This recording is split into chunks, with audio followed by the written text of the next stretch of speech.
It is exactly 8:51 a.m. Welcome back to News and Views on Salam Media. Now we're going to be talking once again about our worrisome situation regarding our water quality in South Africa.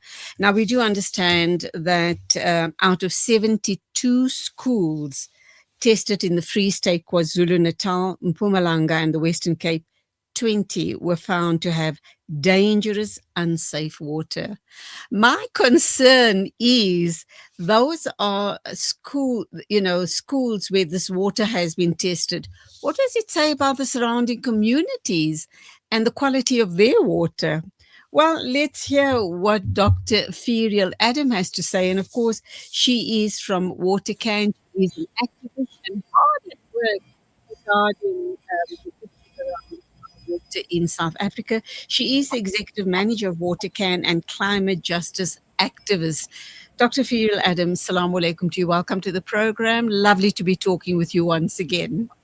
Wa alaikum salam, Julie. Thank you always for inviting us. And yes, it's been a while since I've actually chatted to you, so it's lovely to chat to you this morning. Okay, so we're talking about 72 schools. And when I read, about this, two questions. Why was it necessary for WaterCAN to decide to test at schools, number one? But clearly it also talks about a much wider issue, does it not, Ferial? Because if it's just the schools' water, it's not only the schools that have have contaminated water, it would then impact on the surrounding areas as well. Absolutely. So let me start with why the school testing. So we've been running, WaterCAN runs a citizen science testing program where we get people to test their water across South Africa. And we run an annual program during March, which is Water Month. And then you have World Water Day on the 22nd of March. And during that week, just before, we get people to test in schools. So the way it works is we train teachers how to test. They work with students. And the nice thing is it's interactive. So we train the teachers train the students, and they together do the testing in their school. So the motivation for us was to build awareness around water, to get science awareness in schools, and to let young people know that you can use science in everyday life, right? And then, of course, to get the quality of the water. That was our motivation. Now, if you look at government's Blue Drop and Green Drop report, now government just released the full Green Drop report about 3 weeks ago.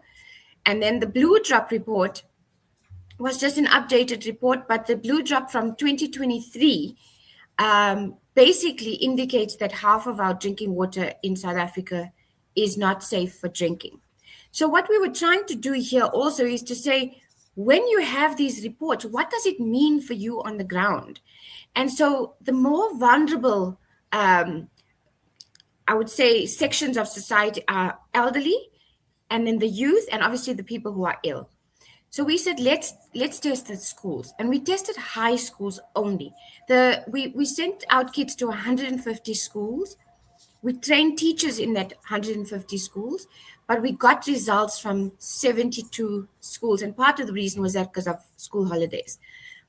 And from that, it was quite worrying. But it shows that, in fact, there's 12 in the 20 that we found bacteria.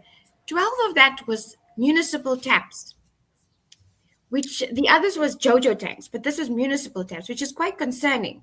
And it correlates to government's Blue Drop of the municipalities that are not doing well in terms of the Blue Drop.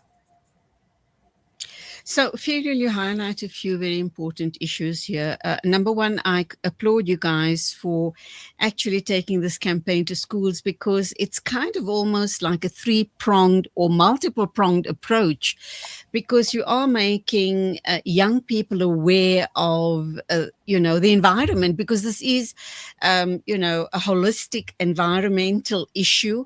And hopefully through this campaign, they will become more responsible citizens going forward.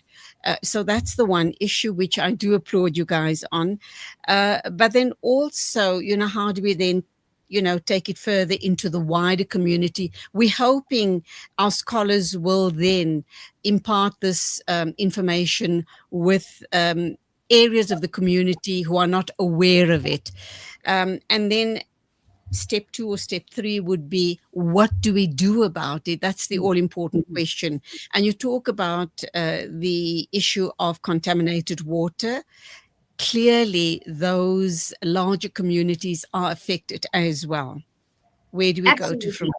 Absolutely. So what we've done is we've done a few things. One, once we got those results, we immediately contacted the schools because they needed to know that they should actually not allow kids to drink the water from the taps or the Jojo tanks that they use. The second thing is we sent letters to the municipalities. So these went off at the same time, right? We sent letters to the municipalities as well. In some cases, Julie, we had good responses. Where municipalities acted quite quickly, and that we have to applaud them. So they were going to retest and they were going to send us the results.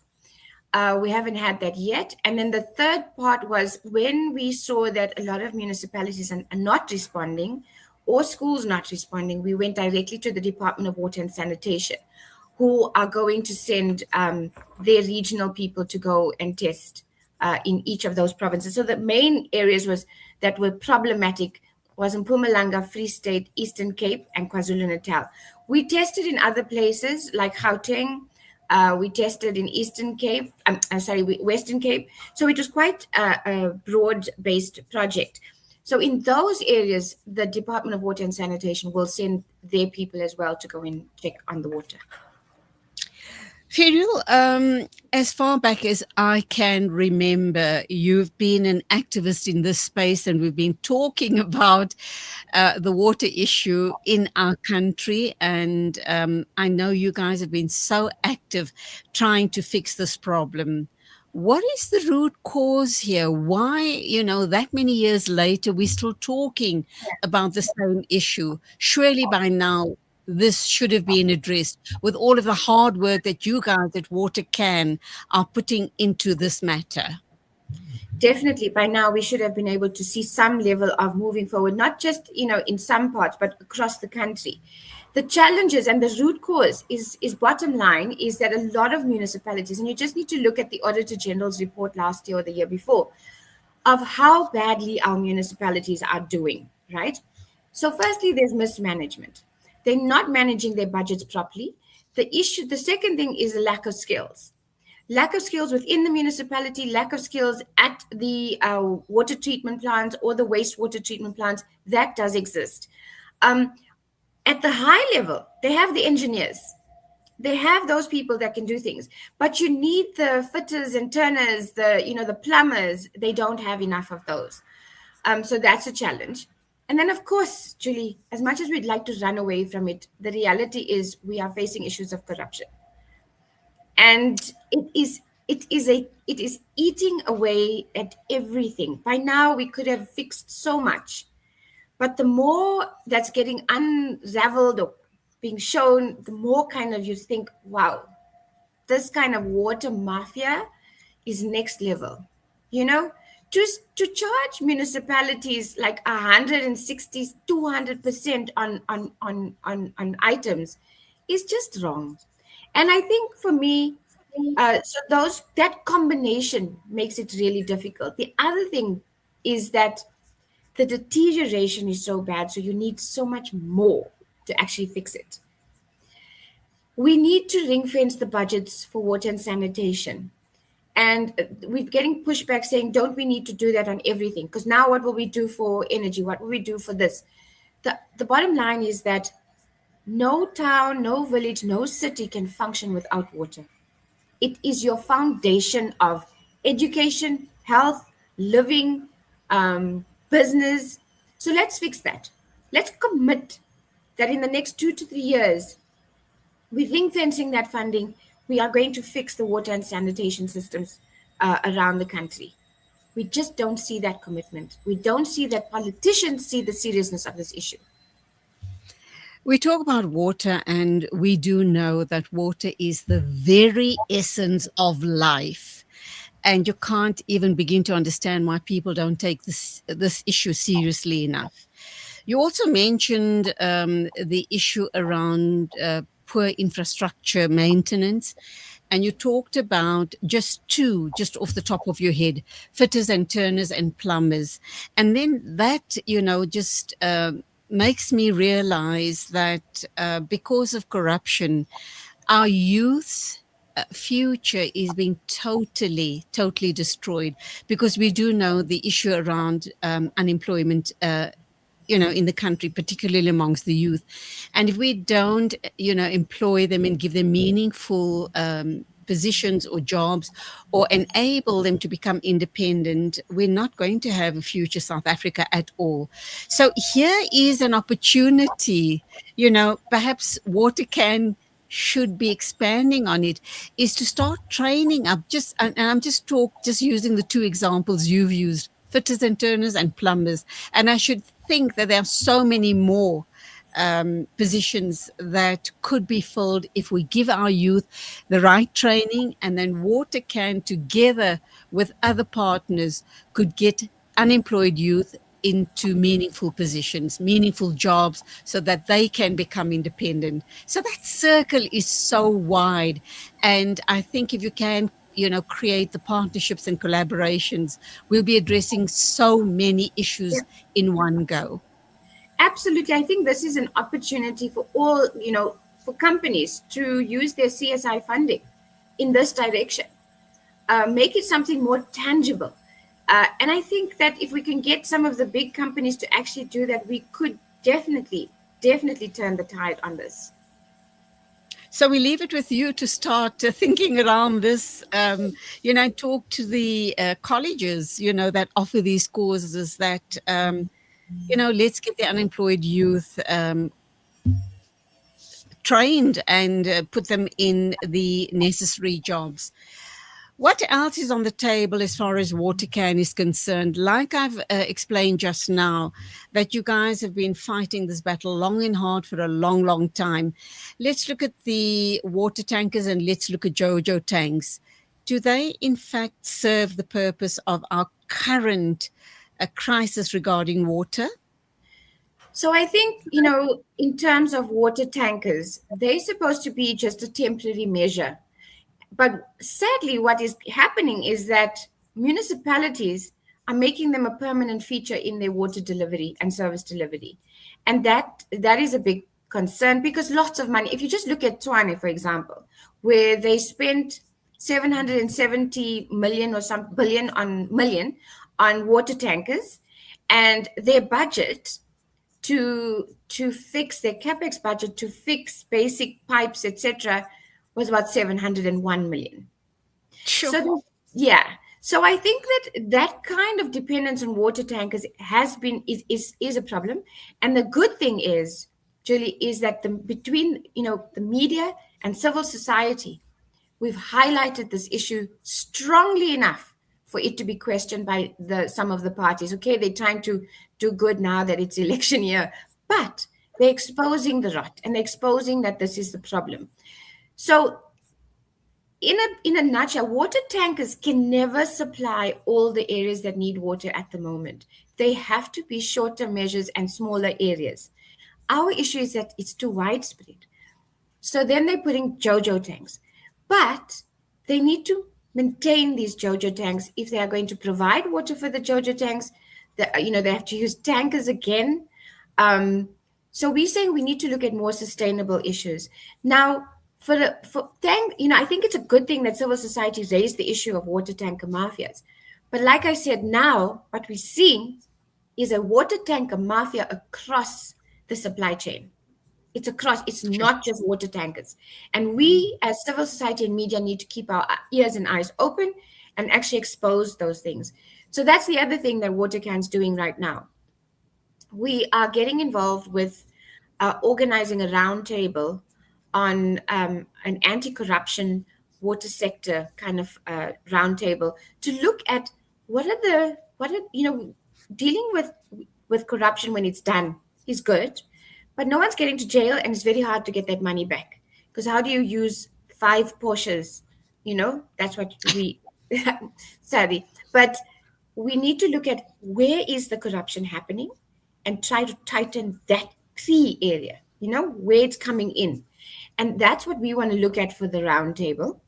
We're also expanding our water testing to not just schools. So, as I said, we want communities to test across. So, we want to work in particular, we're partnering with organizations like Planet. We're going to be running a program this year to look at testing the JoJo tanks in informal settlements. How safe is that water? How often are they getting water?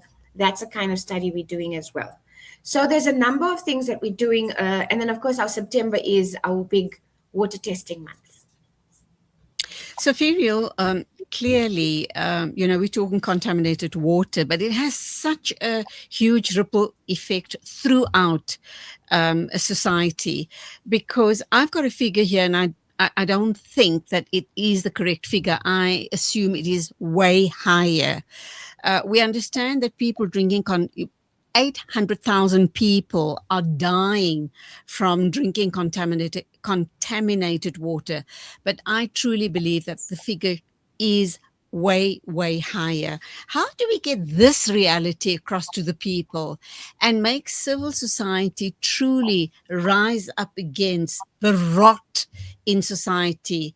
And like I said just now, that water is the very essence of life. And here we're having the water, the tanker mafias and all other types of mafias hijacking, essential services and essential, life-giving water to the poorest of the poor.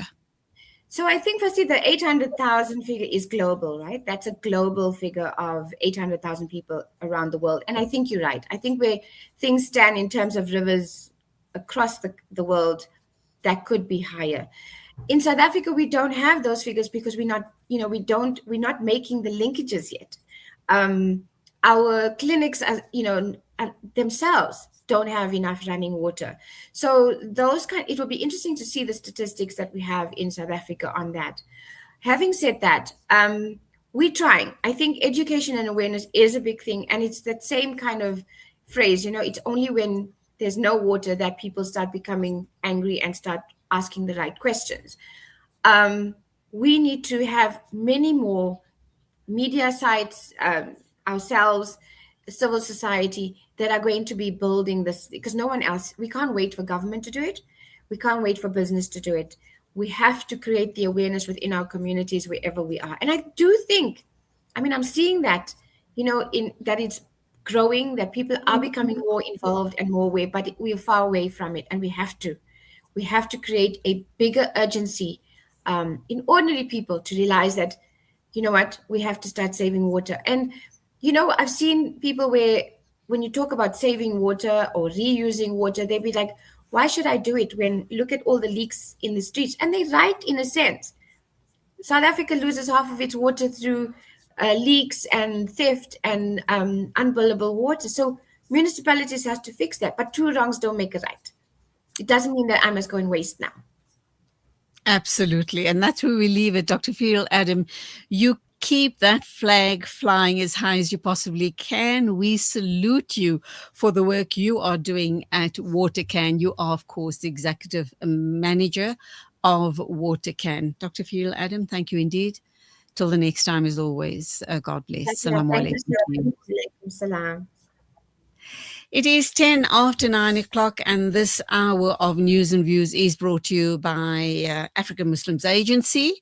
And I think we might be taking a listen to, nope, my producer has nodded in the negative.